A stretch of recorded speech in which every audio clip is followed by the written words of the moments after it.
आप देख रहे हैं पहाड़ की खबरें अपना उत्तराखंड में। आइए सबसे पहले बड़ी खबर आपको बताते हैं देहरादून से। बड़ी खबर, जहां रोडवेज बस में नाबालिग लड़की से गैंगरेप का मामला सामने आया है।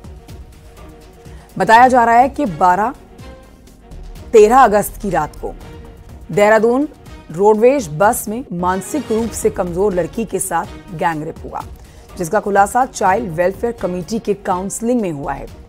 जिसके बाद चाइल्ड वेलफेयर कमेटी की शिकायत के बाद पुलिस ने केस दर्ज कर लिया है। हरकत में आ गई है पुलिस, मामले की जांच कर रही है।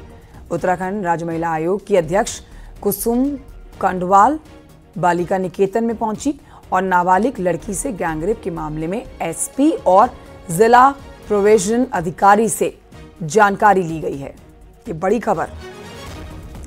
एक तरफ कोलकाता में ट्रेनी डॉक्टर की हत्या और रेप का मामला शांत नहीं हुआ, तो वहीं दूसरी तरफ आप देखेंगे पहाड़ में, उत्तराखंड में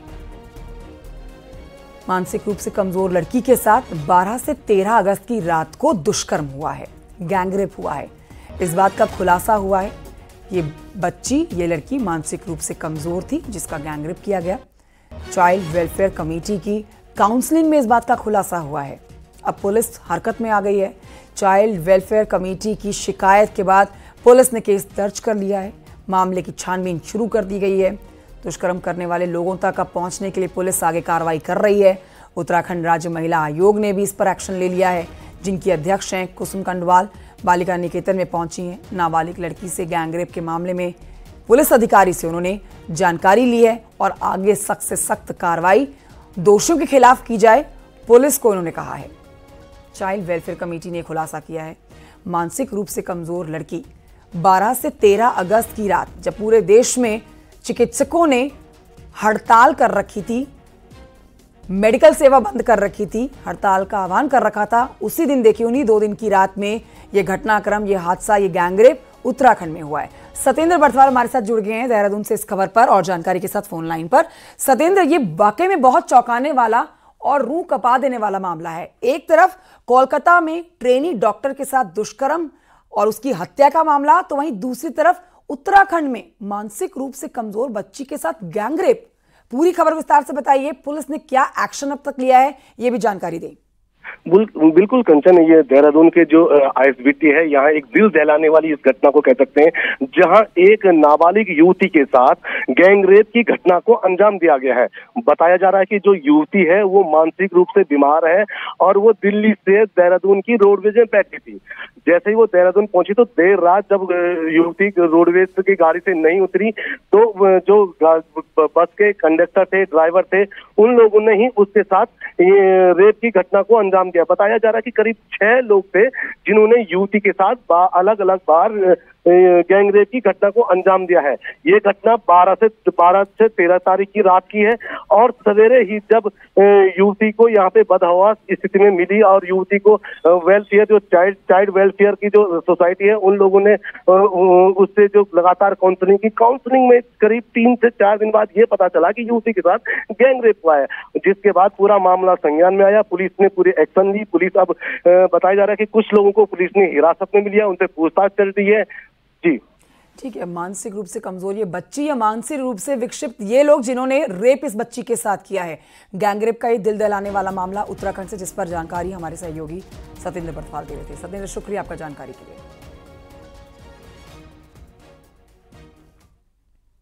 तो उत्तराखंड के लिए एक और बड़ी खबर आपको बता देते हैं। आपदा में मिलने वाली जो मदद की रकम है उसमें बड़ा बदलाव किया गया है। ये एक अच्छी खबर है। आपदा में घर, स्कूल, हॉस्पिटल, पुल, सामुदायिक भवन को नुकसान होने पर अब बढ़ी हुई रकम मिलेगी। एक राहत की जानकारी उत्तराखंड वासियों के लिए है ये, ताकि देखिए पुनर्निर्माण का काम आसानी से हो सके। जो रकम पहले मिला करती थी, अब केंद्र सरकार की मदद के बाद ये राहत राशि जो है वो बढ़ा दी गई है। केंद्र सरकार ने आपदा में नुकसान के मुआवजे में बढ़ोतरी कर दी है। इसका लाभ सीधे तौर पर अब उत्तराखंड वासियों को होने वाला है, जो आपदा में अपना नुकसान देखते हैं। आपदा में यदि घरों को 70% से ज्यादा नुकसान हुआ तो मैदानी इलाकों में 1,80,000 रुपए मिलेंगे, जबकि पहले 1,20,000 रुपए मिला करते थे। सीधे आप कहिए कि 60,000 रुपए की बढ़ोतरी कर दी गई है।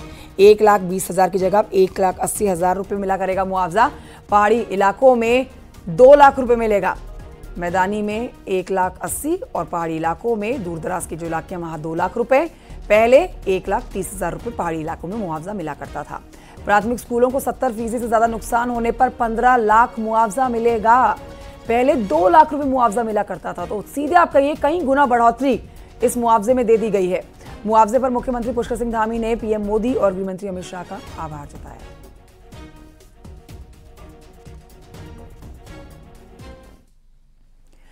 आपदा राहत की राशि में बढ़ोतरी को लेकर बीजेपी प्रदेश अध्यक्ष महेंद्र भट्ट ने बड़ा कदम इसको बताया है। उन्होंने इसके लिए प्रधानमंत्री नरेंद्र मोदी और गृहमंत्री अमित शाह का आभार जताया। महेंद्र भट्ट ने कहा कि बतौर राज्यसभा सांसद 2 से 3 बार उन्होंने ये मुद्दा उठाया था, क्योंकि उत्तराखंड पहाड़ी राज्य है और इस बढ़ोतरी से लोगों को बड़ी मदद मिलेगी, राहत पहुंचेगी। मैं प्रधानमंत्री आदरणीय श्री नरेंद्र भाई मोदी जी का और देश के गृह मंत्री आदरणीय श्री अमित शाह जी का हृदय से आभार व्यक्त करता हूं कि पिछले दिनों राज्यसभा के अंदर मेरे द्वारा 2-3 बार देवी आपदा के विषय को लेकर और आपदा राशि की बढ़ोतरी की मांग की गई थी। मुझे आज बताते हुए खुशी है कि भारत सरकार ने इस आपदा राशि में वृद्धि की है।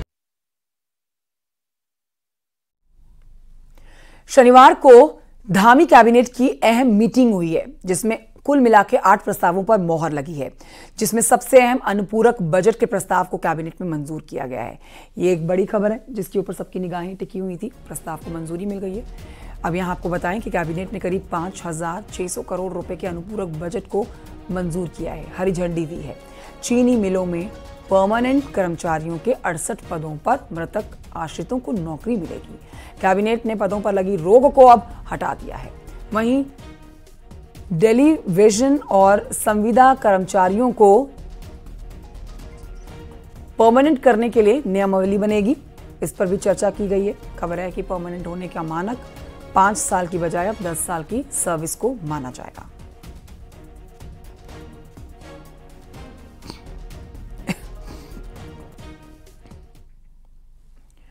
जम्मू कश्मीर और हरियाणा में चुनाव का ऐलान हो चुका है, लेकिन केदारनाथ में उपचुनाव का ऐलान अभी नहीं हुआ है। कांग्रेस ने इसे बीजेपी की साजिश बताया है, तो बीजेपी का कहना है कि यह चुनाव आयोग का काम है। बीजेपी इस पर अपनी बात कह रही है, कांग्रेस इस पर अपनी बात कह रही है। बीजेपी का नहीं है ये काम, चुनाव आयोग का काम है, ये बीजेपी कह रही है। पूरी खबर जानिए इस रिपोर्ट में।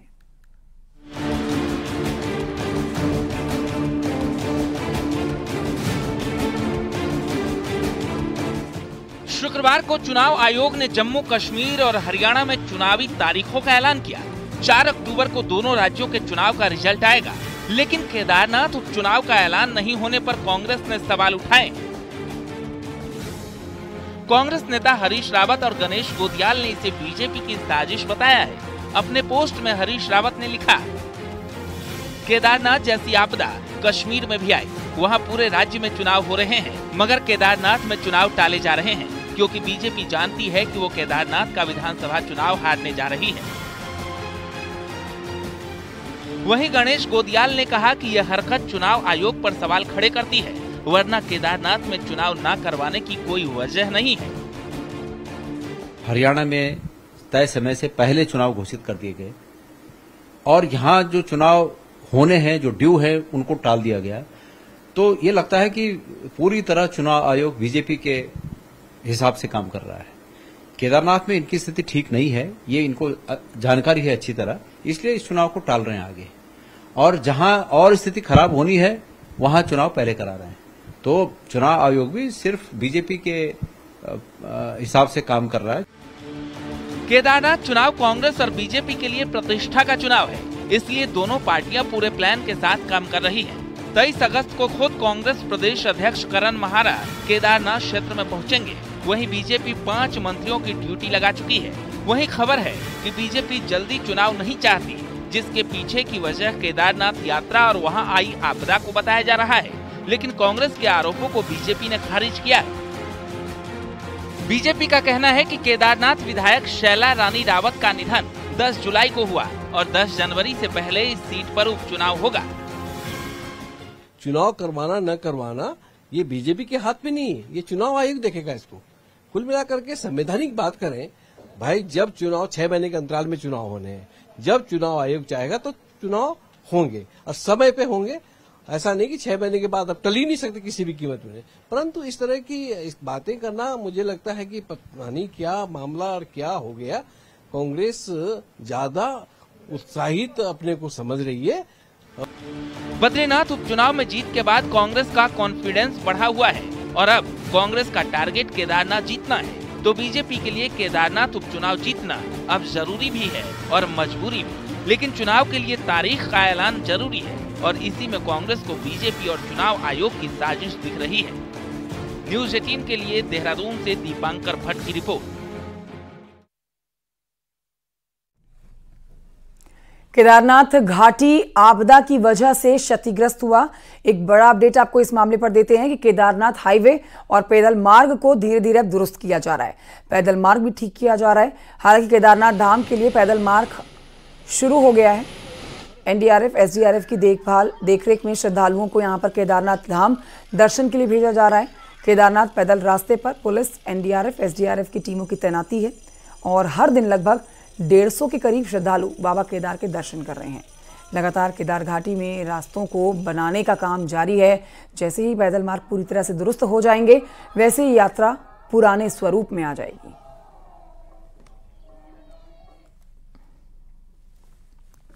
केदारनाथ धाम में कुछ महीने पहले यात्रियों की सुविधा के लिए डीजल से चलने वाले स्पोर्ट्स यूटिलिटी व्हीकल्स लाए गए थे।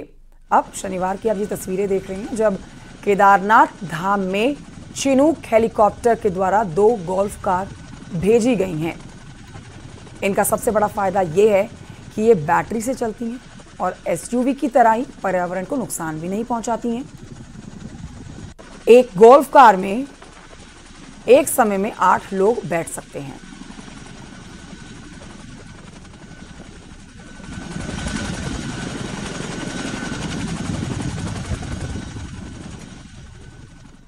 पहाड़ के लोगों की गोलू देवता में भारी आस्था होती है। मान्यता है कि अल्मोड़ा के चिताई गोलू में मंदिर में आकर हर कष्ट, हर बाधा दूर हो जाती है। देखिए इससे जुड़ी हुई रिपोर्ट।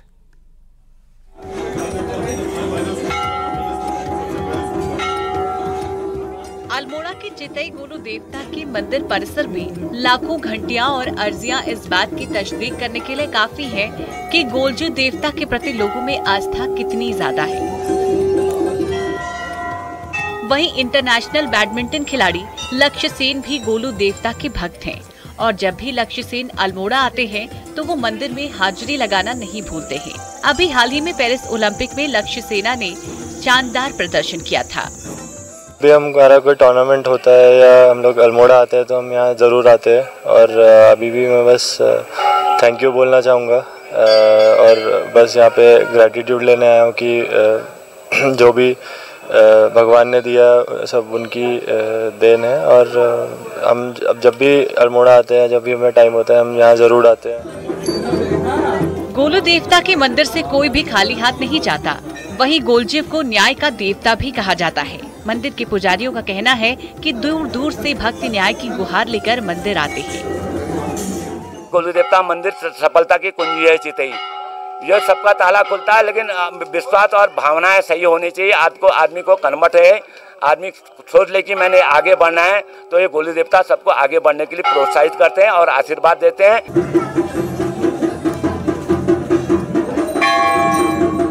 गोलू देवता के मंदिर में दूर दूर से लोग आते हैं और चिट्ठियों के जरिए भगवान तक अपनी बात पहुंचाते हैं। वहीं लोगों की मुराद पूरी होने पर मंदिर में श्रद्धालु घंटियां चढ़ाते हैं। ये है न्याय के देवता गोलू का मंदिर, जहाँ गरीब हो या अमीर हो, कोई खिलाड़ी हो या कोई परेशान व्यक्ति हो, जिसे कहीं से भी सफलता नहीं मिलती, कहीं से भी न्याय नहीं मिलता है, वो जरूर गोलजू के यहाँ आशीर्वाद लेने के लिए आता है, को सफलता मिले। किशन जोशी, न्यूज़ 18 अल्मोड़ा। और ये बढ़ते आगे, देहरादून से एक बड़ी खबर आ रही है जहां पर गैरसैंण में विधानसभा सत्र को लेकर शिक्षा विभाग का एक अजीबोगरीब आदेश आया है। बीईओ गैरसैंण ने 11 प्रिंसिपल को सत्र के दौरान अधिकारियों के स्टाफ के लिए 2 जोड़ी बिस्तर की व्यवस्था करने का आदेश जारी किया है। अब आपको वो कॉपी भी दिखा रहे हैं आदेश की कॉपी वायरल होने के बाद, किरकिरी होने के बाद आदेश को निरस्त कर दिया गया। इसके साथ ही महानिदेशक विद्यालय शिक्षा ने बीईओ को नोटिस जारी कर दिया है।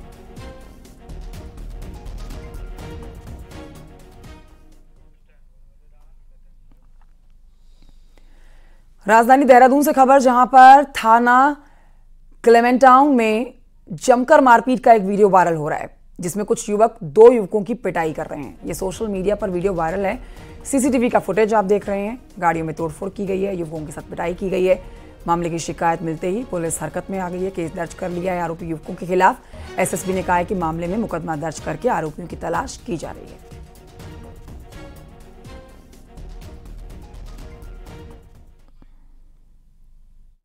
मारपीट का एक प्रकरण था, उसमें मारपीट में जो तहरीर आई थी, तहरीर के बाद उसमें हमने 307 की धारा की वृद्धि करी है। चूँकि एक ग्रुप है जो उसमें आइडेंटिफाइड हुआ है, जो पूर्व में भी पटेल नगर क्षेत्र में भी इस तरह की मारपीट में शामिल रहा है। तो इसमें कुछ लोग उड़दंगी जो छात्र के रूप में, खासकर मैंने देखा जो एजुकेशनल हब्स बन गए हैं, खासकर क्लेमेंटाउन हो, इन जगहों पर थोड़ा सक्रिय है। तो उनकी गिरफ्तारी और उनकी वैधानिक कार्रवाई के लिए मेरी टीम रवाना कर दी है।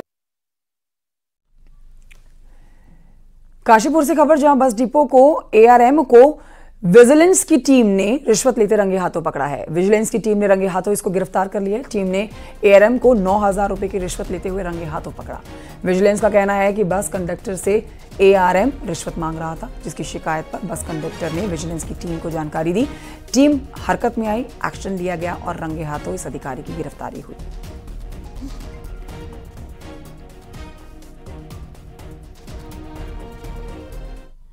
उत्तराखंड परिवहन निगम अनिल कुमार सैनी को 9,000 रुपये की रिश्वत लेते हुए मैडम थोड़ा नीचे गिरफ्तार किया गया है। ये जो शिकायतकर्ता हैं उनकी अनुबंधित बसों को सुचारू रूप से चलाने की एवज में मांग रहे थे रिश्वत के रूप में।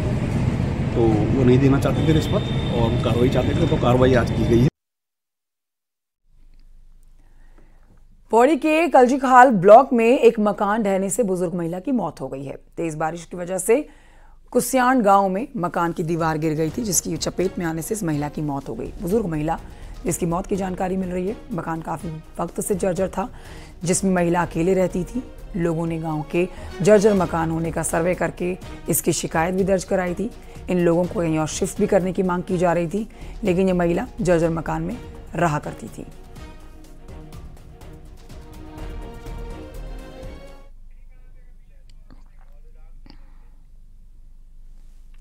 उधर पिछले कुछ सालों में मुक्तेश्वर में देश के पर्यटन में अपना एक अलग स्थान बना लिया है। यही कारण है कि सरकार इसको 13 जिले 13 डेस्टिनेशन में संवार रही है। लेकिन नैनीताल का यह पर्यटन स्थल बदहाली का दंश भी झेल रहा है। रिपोर्ट देखिए।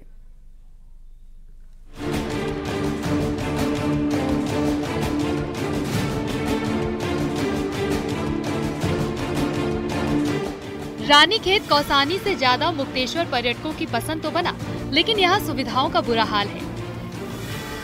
सरगाखेत से लेकर मुक्तेश्वर की सड़क इतनी ज्यादा खराब है। इतना ही नहीं, पिछले 1 साल से मुक्तेश्वर के आसपास की सड़कों की हालत भी खस्ता है।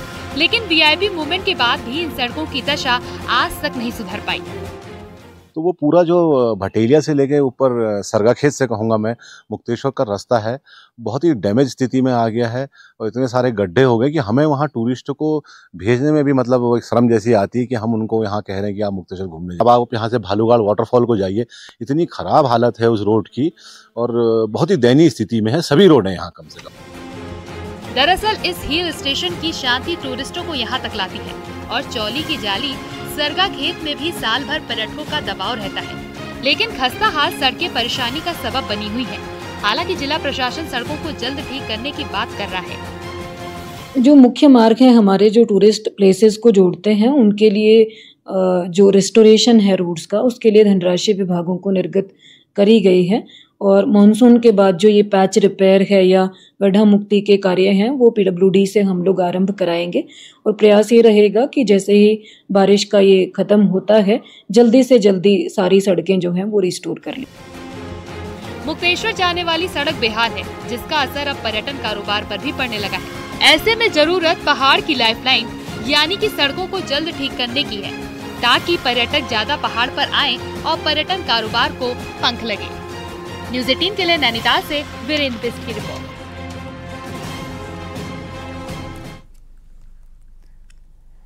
उधर टिहरी के 11 गांव हिंदाऊ पट्टी के आपदा प्रभावित बडियार गांव के ग्रामीणों को भले ही प्रशासन के द्वारा राहत शिविर कैंप में शिफ्ट कर दिया गया हो, लेकिन एक हफ्ते पहले बडियार गांव में बादल फटने से भारी तबाही हुई थी, जिसमें करीब 4 से 5 मकान मलबे में दब गए थे, जिसके बाद प्रशासन ने प्रभावित परिवारों को पंचायत भवन राहत कैंप में शिफ्ट कर दिया था। ग्रामीणों का कहना है कि खेती बाड़ी तबाह हो गई है, पशुओं का पता नहीं चल पा रहा है। प्रशासन हर संभव राहत का भी आश्वासन दे रही है।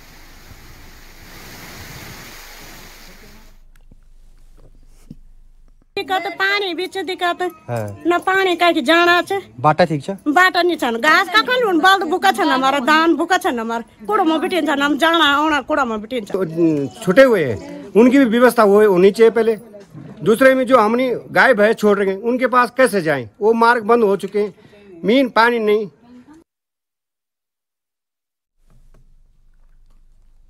रुड़की से खबर, जहां के मेहर खुर्द गांव के ग्राम प्रधान के द्वारा एक फैसला लिया गया है जो कि क्षेत्र में चर्चा का विषय बना हुआ है। आपको बता देते हैं कि ग्राम प्रधान के द्वारा गांव में एक खुली बैठक की गई, जिसमें फैसला लिया गया कि किन्नरों के द्वारा बधाई के नाम पर जो मनमाफिक पैसे लोगों से वसूले जा रहे हैं उस पर अब रोक लगाई जाएगी।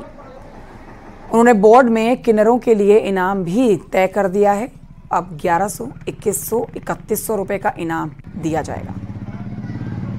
जब ये अपनी मन मर्जी कर रहे थे तो तब हमें जो है कदम उठाना पड़ा, ज़बरदस्ती कदम उठाना पड़ा। इस पर बहुत लोग परेशान आज भी। अभी किन्नर लोग भी आए थे अभी यहाँ से कि ऐसा ना करो, हम जैसा आप कहोगे ऐसा कर लेंगे। मैंने कहा जो हमने फैसला ले लिया हम वापस नहीं लेंगे बिल्कुल भी। जनहित में फैसला हुआ, गाँव के हित में फैसला हुआ और सामूहिक गाँव की जो आवाज़ थी वो जो आवाज़ बनकर एक चिंगारी रूप में गाँव में चली, तो उस पर ग्राम प्रधान ने एक्शन लिया और एक सामूहिक आम सभा में बैठक हुई। ग्राम पंचायत सदस्यों सहित आम जनमानस उस बैठक में थे।